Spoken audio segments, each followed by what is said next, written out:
युद्ध की चुनौती। गुफा के प्रवेश द्वार पर मतिभ्रम मंत्र और अवरोध लगाए गए थे ताकि उन्हें किसी जंगली जानवर या भटके हुए यात्रियों के बेस में भटकने का डर न हो। जैसे ही वह गुफा के द्वार पर पहुंचा, उसने वहां एक युवक को खड़ा देखा।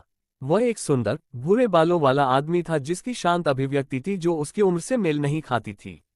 देवांश ने मानव को नहीं पहचाना। कृतिका के आने का पता चलने पर वह तुरंत ही अपना आपा खो बैठा था और जल्दी से 7 स्टार क्लब से निकल गया। तुम पथिक हो, तुम्हारा नाम क्या है? मानव। उसने पहली बार नाम सुना था। मानव का नाम स्वाभाविक रूप से कुछ ऐसा था जिसके बारे में तृतीय ग्रुप जैसे बड़े ग्रुप के अधिकारियों को ही पता था। सबसे पहले व्हाइट रिंग टावर जैसे अधिकांश छोटे आकार और मध्यम आकार के ग्रुपों ने कभी किसी देवदूत को भी नहीं देखा था। देवता की तो बात ही छोड़िए। उनका काम आमतौर पर सफाई करना, राक्षसों को हराना और जानकारी इकट्ठा करना था। उसके लिए खबर सुनना असंभव था। तुम्हारा यहाँ क्या काम है? कृतिका के शब्दों को याद करते हुए मानव ने जवाब दिया। आपके अधीनस्थ ने आपको पहले ही सूचित कर दिया होगा, या मुझे इसे फिर से कहना है? इससे कोई फर्क नहीं पड़ा। गला साफ करने और तेज आवाज में घोषणा करने से पहले मानव ने एक पल के लिए अपनी सांस के नीचे बुदबुदाया। मानव ने औपचारिक रूप से व्हाइट रिंग टावर के खिलाफ रेलिक बैटल की घोषणा की। मुझे नहीं पता कि क्या ये पर्याप्त है। देवांश ने उपहास किया। वह अकेला नहीं था, उसके आसपास के सभी सदस्यों के चेहरे उपहास से भरे हुए थे। मुझे नहीं पता कि यह बच्चा कहाँ से आया है, इसलिए आप किस कलाकृति पर दांव लगाने का इरादा रखते हैं? आगे फेंकने से पहले मानव ने अपने बैग से एक खंजर निकाल लिया। नर्म पुक के साथ जमीन में चिपकने से पहले खंजर हवा में कई बार घूमा। ये कई चमकीले रत्नों से जड़ा हुआ खंजर था। विक्रांत का खंजर। यह एक प्रीमियम आइटम है जो एक हथियार के रूप में उपयोग करने के लिए एकदम सही है। इसे एक रिटर्न रनर के साथ उकेरा गया है, इसलिए यह फेंके जाने पर वापस आ जाएगा और एक ब्लिंक रनर जो उपयोगकर्ता को इसे टेलीपोर्ट करने की अनुमति देगा। उद्धरण चिन्ह ... यदि आप झूठ बोल रहे हैं, अपने लिए जांच करें। देवांश ने हर्षिल पर एक नजर डालने से पहले मानव को अपनी धसी हुई आंखों से देखा जो उसके पीछे था। हर्षिल ने खंजर निकाला जो फर्श में फंसा हुआ था और ध्यान से उसका निरीक्षण किया। यह एक अद्भुत वस्तु है, इसे देखकर ही कोई बता सकता है। ब्लेड चांदी का था। मुझे यकीन है कि यह प्रकाश के युग से है। ये खंजर मित्रिल धातु से बना है और इस पर कई जादू की लकीरें खुदी हुई हैं। देवांश की आंखें आश्चर्य से चमक उठीं। यदि यह प्रकाश के युग से था, तो क्या इसका मतलब ये था कि यह महान जादूगर के युग का एक आइटम था जब आर्यन और अन्य 4 नायक सक्रिय थे? उस समय के सभी अवशेषों पर शक्तिशाली जादू की लकीरें उकेरी गई थीं। देखते ही देखते देवांश की आंखें लालच से भर गईं। इसे अवशेष कहना अपर्याप्त नहीं है। तुम क्या सोचते हो? अच्छा, देखने से लगता है कि उसने उसे कहीं कालकोठरी में पाया होगा, लेकिन देवांश इससे पहले भी इस तरह के कई छोटे जादूगरों से निपटा था। युवा जोश से भरे युवा। वह यहाँ फाइट लेने आया होगा क्योंकि उसे अपनी स्किल्स पर भरोसा था। उसे 5 स्टार जादूगर होना चाहिए, शायद 6 स्टार जादूगर भी। लेकिन देवांश चिंतित नहीं थे। अवशेषों की लड़ाई दिन में 3 बार लड़ी जा सकती थी। उसने यह नहीं सोचा था कि उसके लिए तीनों लड़ाइयों को जीतना संभव था, लेकिन अगर वह ऐसा करता तो भी कोई बात नहीं थी, क्योंकि यही उनका मुख्यालय था। अगर उसने उसे यहाँ मार दिया तो किसी को सच्चाई का पता नहीं चलेगा। तभी उसे लगा कि सामने वाला जादूगर अभी बच्चा है, अन्यथा वह अकेले दूसरे के मुख्यालय में क्यों जाता और एक रेलिक बैटल का अनुरोध क्यों करता? यह तब तक पागलपन था जब तक कि उसके पास अपने आप चक्र को नष्ट करने की शक्ति न हो। देवांश मुस्कुराया और बोला, क्या आप रेलिक बैटल के नियम जानते हैं? अस्वीकृति असंभव है और एक दिन में 3 लड़ाइयां हो सकती हैं। अपने प्रतिद्वंद्वी को मारने के लिए कोई जुर्माना नहीं है और पारस्परिक समझौते के बाद दांव वाली कलाकृतियों की संख्या में वृद्धि करना संभव है। क्या इसे मैंने ठीक तरह से लिया? ऐसा लगता है कि उसने नियमों को पहले कहीं सुना होगा।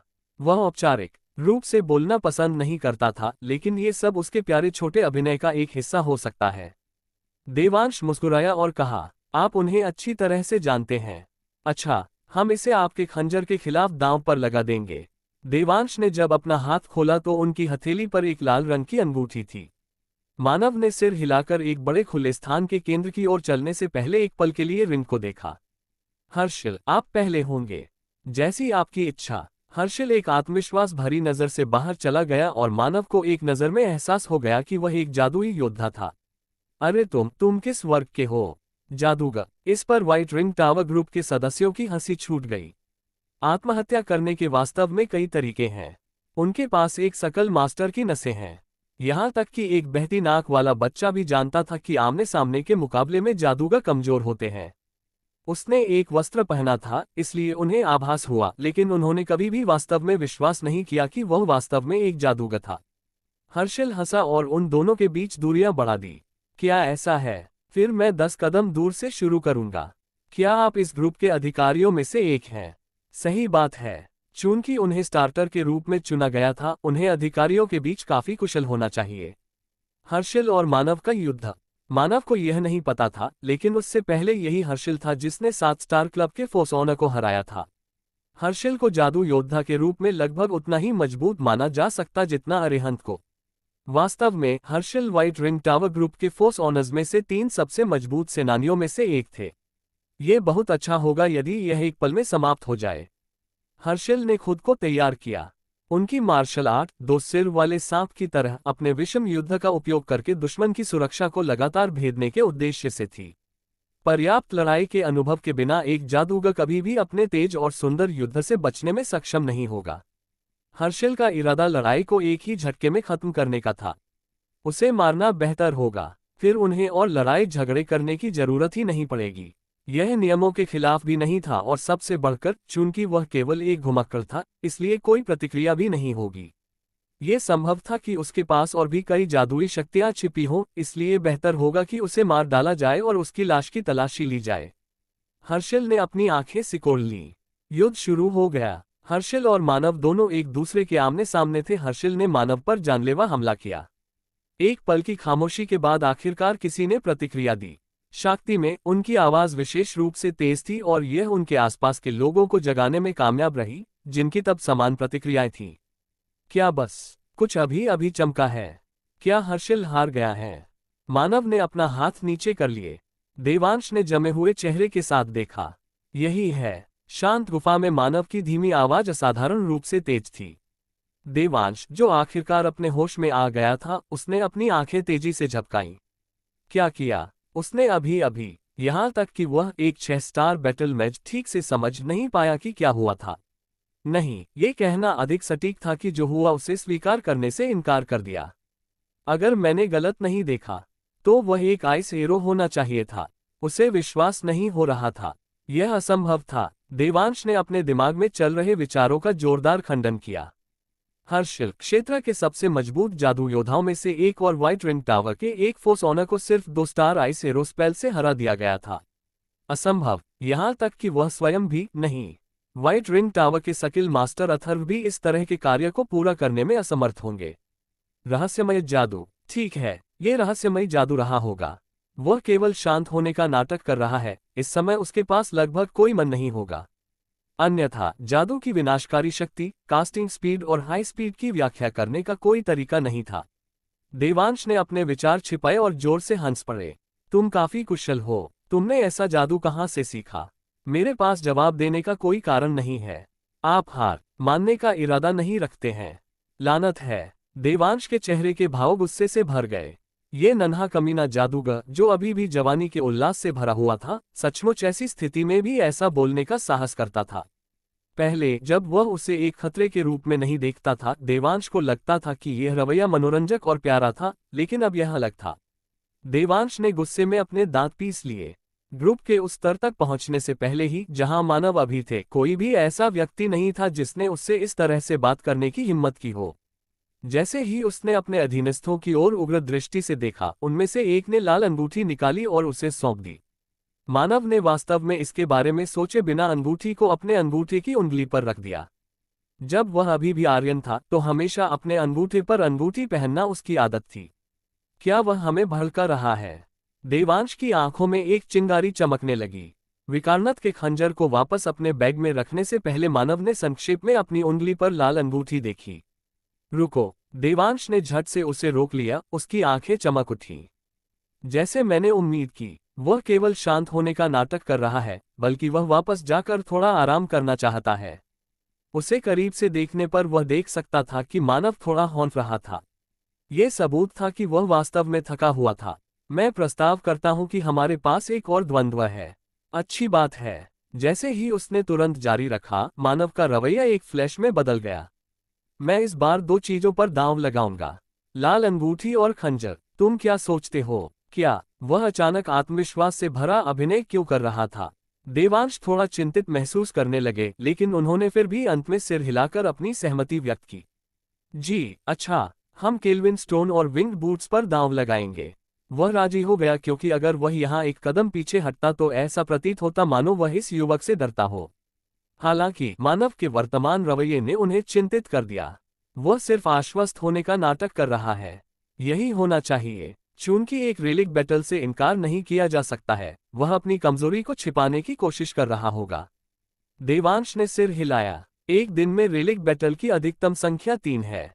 हम नियमों का पालन न करें तो कोई बात नहीं, लेकिन स्थिति बढ़ने पर सबसे पहले उन्हें सतर्क रहना पड़ा। मैं इस आदमी का जादू एक बार फिर देखूंगा। अगर हम फिर से असफल होते हैं तो मैं ऊपर जाऊंगा और खुद उसे मार डालूंगा। अपना निर्णय लेने के बाद देवांश ने अपने बगल वाले व्यक्ति से बात की। केशव, आप ऊपर हो? हाँ। उद्धरण चिन्ह डॉट डॉट डॉट। आपने देखा कि उसने रहस्यमय जादू का इस्तेमाल किया है ना? इसकी विशेषताएं इसकी कम कास्टिंग स्पीड, हाई स्पीड गति और विनाशकारी शक्ति होनी चाहिए। पहली नजर में ऐसा लग सकता है कि इसमें कोई कमी नहीं है, लेकिन उसके रंग को देखें। ऐसा लगता है कि उसकी मन की खपत वास्तव में काफी अधिक है। द्वितीय योद्धाओं से युद्ध, उसका लगातार उपयोग करना उसके लिए असंभव होना चाहिए। मैं जो कह रहा हूं वह तुम समझ रहे हो। यदि आप पहले हमले को रोकते हैं तो जीत आपकी होगी। ये हमेशा मेरे दिमाग में रहेगा। केशव ने सख्त चेहरे के साथ एक बार सिर हिलाया। देवांश को उस पर विश्वास था। केशव एक जादूगर था, जादू योद्धा नहीं, जिसका अर्थ था कि उसकी मानव संवेदनशीलता अपेक्षाकृत अधिक थी। इससे भी महत्वपूर्ण बात यह है कि उन्होंने देखा था कि पिछली लड़ाई में क्या हुआ था। ये वही स्थिति नहीं होगी जहां वह एक अप्रत्याशित आघात के खिलाफ बचाव करने में विफल रहा और इस तरह हार गया हो। इस आदमी का रहस्यमय जादू, अगर मैं इसका सामना कर सका तो मैं जीत जाऊंगा। केशव ने अब तक उसके पास मौजूद सभी जानकारियों का विश्लेषण किया। अपने चेहरे पर घबराहट के भाव के साथ उसने अपने साथी के हत्थे को कसकर पकड़ लिया। यह एक कलाकृति नहीं थी, बल्कि एक जादूगर था जो एक मंत्र को संग्रहित करने में सक्षम था। उसने जिस जादू को स्टोर करने के लिए चुना था वह बाधा मंत्र था। उसने लड़ाई शुरू होते ही इसे सक्रिय करने, हमले के खिलाफ बचाव करने और फिर अपने प्रतिद्वंद्वी को हराने का इरादा किया। जो है सामने रखो। शुरू। जैसे ही आवाज निकली, कुछ टूट गया। देवांश ने महसूस किया कि यह बाधा मंत्र था जिसे केशव ने संग्रहित किया था। बर्फ का तीर। बाधा को नष्ट करने के बाद मंत्र बंद नहीं हुआ, बल्कि केशव के पेट से मिलने तक जारी रहा। इसके बाद केशव अपनी आंखें बंद करके जमीन पर गिर पड़ा। कोई हंगामा नहीं हुआ। इसके बजाय क्षेत्र में एक बार फिर भारी सन्नाटा पसर गया।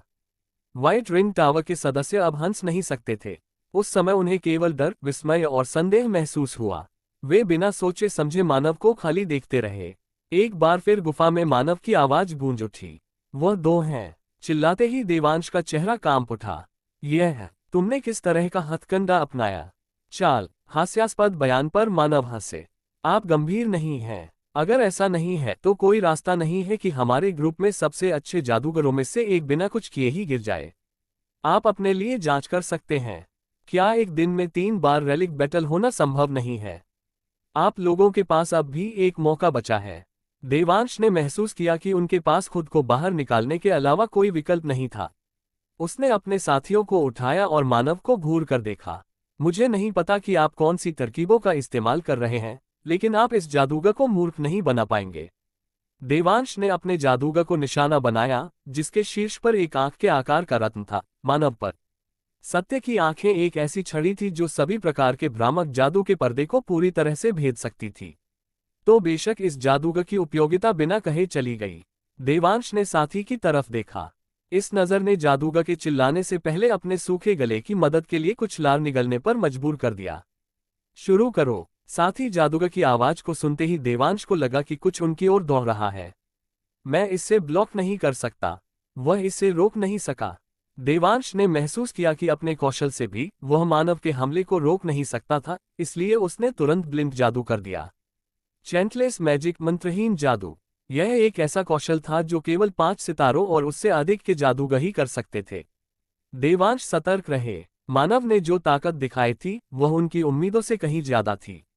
आइस एरो बर्फ के तीर। देवांश का मुंह अनैच्छिक रूप से चौड़ा हो गया। उसकी अब थोड़ी अश्रुपूरित आंखों के सामने उसने बड़ी संख्या में आइस एरो को देखा, जिनकी संख्या आसानी से 100 को पार कर गई। इसका कोई मतलब नहीं है। क्या यह नहीं था रहस्यमय जादू? रहस्यमय जादू। यह मानव मुस्कुराया और अपनी तर्जनी के साथ उसके बगल में एक आइस एरो को छुआ। जैसा कि आप देख सकते हैं वे आइस एरो हैं। यह असंभव है, आइस एरो में इतनी पावर नहीं हो सकती है। इसके अलावा चैंटलेस मैजिक। बिना तैयारी के ये सब बनाने के लिए देवांश को एहसास हुआ कि उसके सामने का नजारा कितना हास्यास्पद था। उसका खाली चेहरा जल्दी से लाल हो गया। मारो, उसे मार दो। जब ग्रुप के सभी सदस्यों ने उसे खाली भाव से देखा तो देवांश उन पर जमकर चिल्लाया, आप क्या कर रहे हो? क्या आप उसे हमारे सभी कलाकृतियों को लेने देंगे? हाँ, मेरे आदेश का पालन करें। वह कितना भी मजबूत क्यों न हो, वह हमारी संख्या को पार नहीं कर सकता। हाँ, मानव पर आग का गोला। Magma wall, wind cutter. Group के सदस्यों ने जल्दी से अपने मंत्रों का जाप किया और मानव पर हमला करना शुरू कर दिया। दर्जनों मंत्र बहुत ही शानदार दृश्य बनाते हुए मानव की ओर उड़े। एक पल के लिए गुफा में लगातार गगनभेदी विस्फोटों की आवाज सुनाई दी। यदि यह रक्षात्मक सरणियों के लिए नहीं होता तो पूरी गुफा हंगामे से ढह जाती। यह अविश्वसनीय रूप से विनाशकारी था, फिर भी देवांश ने आराम महसूस नहीं किया। उसे घबराहट होने लगी। सामान्य ज्ञान ने तय किया कि उस जादुई बमबारी की विनाशकारी शक्ति से बचना किसी के लिए भी असंभव नहीं होगा। क्योंकि मंत्रों की एक विस्तृत श्रृंखला थी, इसे टाला या नकारा नहीं जा सकता था क्योंकि एक ही समय में कई अलग अलग तत्वों का विस्फोट हुआ था। तो वह अभी भी असहज क्यों महसूस कर रहा था? आग की लपटें कम हो गईं और वहां खड़े होकर बिना किसी खरोंच के मानव खड़ा था। केवल एक चीज जो बदली थी वह ठंडी मुस्कान थी जो अब उसके होठों पर छा गई थी। देवांश का दिल कांप गया। क्या इसे अब से आत्मरक्षा माना जा सकता है? इसका कोई मतलब नहीं है। आप कैसे जीवित रह सकते हैं? मेरा आप सभी को मारने का कोई इरादा नहीं है। जाओ अपने स्किल मास्टर को बुलाओ। उनसे मेरी बातचीत के बाद आपका फैसला होगा। यह असंभव था। देवांश ने अपने होंठ काट लिए। अगर ग्रुप मास्टर अथर्व को इस बारे में पता चला तो उनकी स्थिति खतरे में पड़ जाएगी। व्हाइट रिंग टावर की हार। अब वह समय आ गया था जब वह जीवन भर फर्श पर रेंगने के बाद उड़ने लगा था। यहां तक कि अगर वह मर भी जाता तो भी वह उसे ले जाने नहीं देता। ये हास्यास्पद था। क्या आपको लगता है कि आप हमें पहले ही हरा चुके हैं? क्या बकवास है। मानव ने देवांश पर इशारा किया। आप एक समूह को उकसाने में अच्छे हैं। एक आपात स्थिति में आप अपने आदमियों को ढाल के रूप में कार्य करने के लिए आगे बढ़ाते हैं और केवल अपने बारे में सोचते हैं। उसे केवल अनमोल से भी बदतर मैल के रूप में वर्णित किया जा सकता है। सच में मानव ने अनमोल के बारे में बहुत बुरा नहीं सोचा। उसकी एकमात्र समस्या उसका अहंकार था और यह न समझना कि आकाश कितना ऊंचा था। लेकिन यह आदमी अलग था। वह इतना बदसूरत इंसान था कि मानव को इस बात से नफरत थी कि उसे भी उसकी तरह ही एक जादूगर माना जाता था। मैं तुम्हें अभी मारना चाहता हूं। मानव ने सिर हिलाया। दूसरे जादूगर की जान लेने से पहले उसे 2 बार सोचना पड़ा। यह एक अनुरोध था जो विवेक ने उनसे किया था, लेकिन मैं अपने पुराने मित्र की बातों था याद करके इस पर फिर से विचार करूंगा। लेकिन अगर आपने फिर से अपना मुंह खोला, चुप रहो, आप ही हैं। देवांश की गर्दन पर एक पतली लाल रेखा दिखाई दी। वह अपनी गर्दन तक पहुंच गया क्योंकि उसकी आंखों का ध्यान गायब हो गया। और जैसे कोई फल किसी वृक्ष से काटा गया हो वैसे ही उसका सिर भूमि पर गिर पड़ा। राउंडर देवांश। ये समझ में नहीं आता। मानव के हाथ से एक विंड कटर निकला और इससे पहले कि कोई कुछ समझ पाता देवांश की गर्दन काट दी। देवांश, जिसकी गर्दन काट दी गई थी, को भी नहीं पता था कि उसकी मौत कैसे हुई। द ग्रुप मास्टर, उनको बुलाएं। मानव ने अपना शेष वाक्य पूरा नहीं किया। ऐसा इसलिए था क्योंकि उसने किसी को गुफा के दूर छोर से आते हुए देखा था। यह एक अधेड़ उम्र का आदमी था। उसने एक चुड़ैल की टोपी पहनी हुई थी और उसका चेहरा भारी श्रृंगार से ढका हुआ था। मानव ने उसकी ओर देखा और कहा, क्या आप व्हाइट रिंग टावर के सकल मास्टर हैं? उसने कड़े चेहरे से सिर हिलाया। ये सही है। तुम कौन हो? मानव ने उसके सवाल पर ध्यान नहीं दिया और जारी रखा, मैंने अभी आपके ग्रुप के साथ एक रिलिक युद्ध किया है। व्हाइट रिंग टावर की स्किल मास्टर अथर्व ने अपने होंठ काट लिए क्योंकि उसे एहसास हुआ कि वह उसके साथ पूरी बातचीत नहीं कर सकता था। मानव ने अपनी टकटकी वापस देवांश के क्षत विक्षत शरीर की ओर कर दी। उसकी गर्दन से खून पहले ही एक पोखर बन चुका था। राउंडर देवांश इतनी आसानी से। वह नहीं जानता था कि यह युवा जादूगर कौन है, लेकिन उसे एक बात का यकीन था। वह कम से कम 7 स्टार थे। एक जादूगर जो 3 महान सर्किलों में भी दुर्लभ था, इस स्थान पर आया था। जारी रखें। मैंने कुल 3 बार लड़ाई लड़ी और हर बार जीता। अंतिम लड़ाई को उसकी जीत माना जा सकता है क्योंकि लड़ाई समाप्त होने से पहले देवांश ने अपने आदमियों को हमला करने के लिए उकसाया था। लेकिन वह आदमी राउंडर देवांश था। उसने अपने आदमियों को उकसाया और मुझे मारने की कोशिश की। इसलिए मैंने उसे मार दिया। मैंने उसे एक मौका दिया। देवांश ने मेरी सलाह पर ध्यान नहीं दिया और कोई दूसरा मौका नहीं है। मुझे आशा है कि आप वही नहीं हैं। मास्टर अथर्व ने उन शब्दों पर अनायास ही लार का एक मुंह निगल लिया। उसने मानव की शांत आवाज में ईमानदारी सुनी। तुम्हारा नाम क्या है? मास्टर अथर्व। मास्टर अथर्व, मुझे बताओ, ग्रुप का उद्देश्य क्या है? हाँ। मानव ने मास्टर अथर्व को चुपचाप देखा। डर से त्रस्त मास्टर अथर्व ने तुरंत अपने शब्दों को याद किया। देवताओं के चंगुल से मुक्त होने के लिए। क्या तुम्हें पता है कि वे क्या है? ओह बिल्कुल, वे पारलौकिक प्राणी हैं जो मानवीय समझ से परे हैं और एक उंगली से पूरे शहर को नष्ट करने में सक्षम हैं। आप इसे अच्छी तरह से जानते हैं। ठीक है, आप इसे अच्छी तरह जानते हैं। मानव ने एक कदम आगे बढ़ाया। लेकिन ऐसा लगता है कि आपने शक्तिशाली होने के बाद खुद पर नियंत्रण खो दिया। उसके पैरों के नीचे की धरती जमने लगी। ग्रुप के सदस्यों ने बर्फ से बचने के लिए अपने पैरों को हिलाने की कोशिश की, लेकिन ये फैल गया और एक पल में उनके पैर जम गए। मैं नहीं चल सकता। यहां तक कि सकल मास्टर अथर्व भी इसकी सीमा से बच नहीं पाए। यह ऐसी चीज नहीं है जिसे हम संभाल सकते हैं। स्थिति का आकलन करने के बाद मास्टर अथर्व ने तत्काल अपने सदस्यों को सूचित किया। हर कोई जबरदस्ती भागने की कोशिश मत करो। यदि आप गलत कदम उठाते हैं तो आप अपना मांस खो सकते हैं। मुझे नहीं लगता कि आपके पास अन्य लोगों के बारे में चिंता करने का समय है। सकल की ओर मानव का गुस्सा एक ही बार में फूटने लगा। देवताओं जैसे शक्तिशाली शत्रु का सामना होने पर इन जैसे दयनीय लोग न केवल एकजुट थे, बल्कि वे एक दूसरे पर नियंत्रण भी रखते थे। उनका उद्देश्य देवताओं को उखाड़ फेंकना नहीं था। वे अपनी खुद की शक्ति को बढ़ाने के लिए कलाकृतियों को छीनने और 7 स्टार क्लब को नियंत्रण में रखने पर ध्यान केंद्रित कर रहे थे। उनका लक्ष्य स्पष्ट था, शक्ति और धन प्राप्त करने के लिए। मानव की आंखें गुस्से से भर गईं। उनका गुस्सा गति में बदल गया और यह गति मास्टर अथर्व पर लक्षित दबाव बन गई। मास्टर अथर्व ने दबाव महसूस किया जैसे कोई उसके दिल को निचोड़ रहा हो। सांस लेना मुश्किल हो गया और उसके शरीर से पसीना बहने लगा।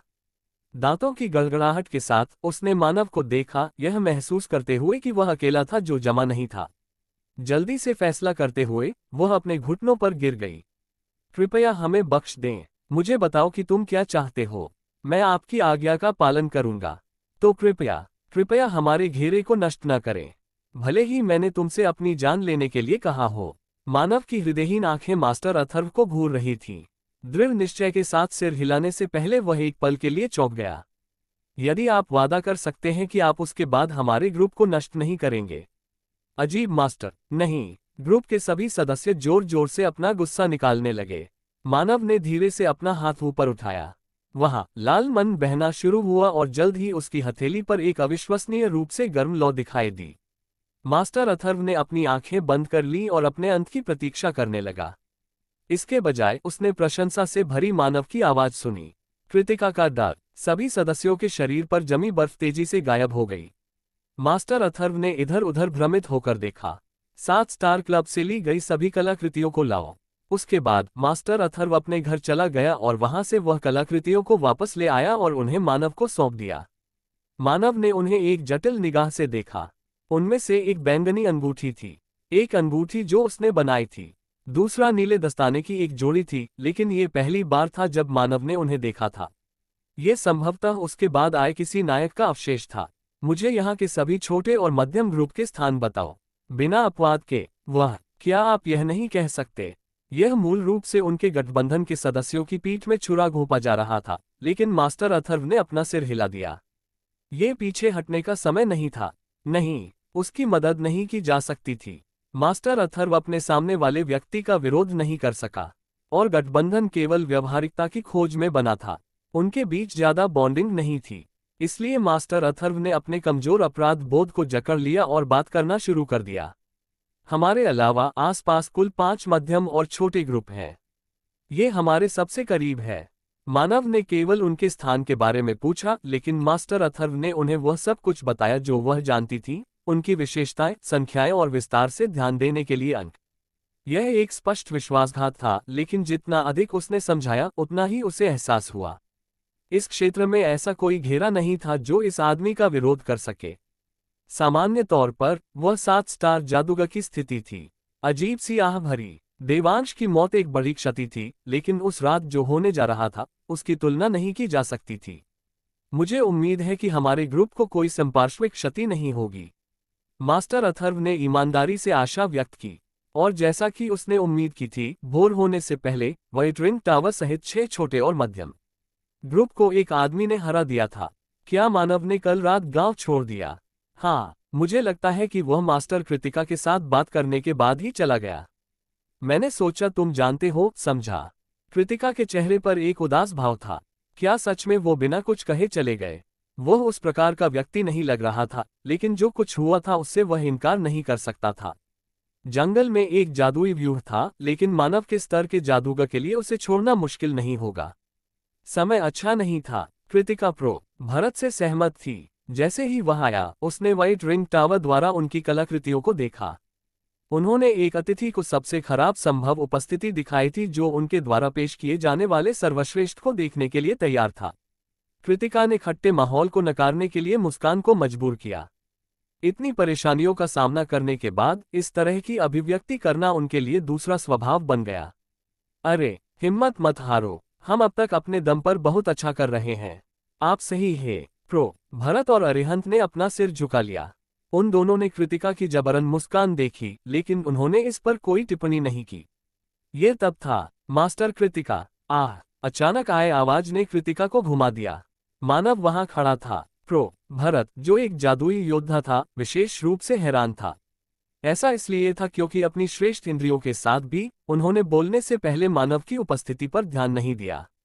मानव, क्या आप पहले नहीं गए थे? मानव ने अपना सिर झुका लिया जैसे उसने कुछ अजीब सुना हो। मैं बिना कुछ कहे यूं ही नहीं जाऊंगा। मेरे पास देखभाल करने के लिए बस कुछ व्यवसाय था। व्यापार? भरत हैरान था। व्यवसाय? क्या वह इस क्षेत्र में व्यवसाय कर सकता था? इस क्षेत्र में ध्यान देने योग्य चीजें केवल कुछ ग्रुप का मुख्यालय थी। अब जब मैं इसके बारे में सोचता हूं तो मैंने जाने से पहले आपको सूचित नहीं किया था। माफ करना, मैं जल्दी में था। नहीं, ये ठीक है। शांत स्वर में बोलने से पहले मानव ने कृतिका को देखा।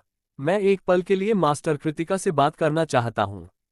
क्या ये ठीक है? हाँ, वह ठीक है। तो क्या हम मेरे घर चलें?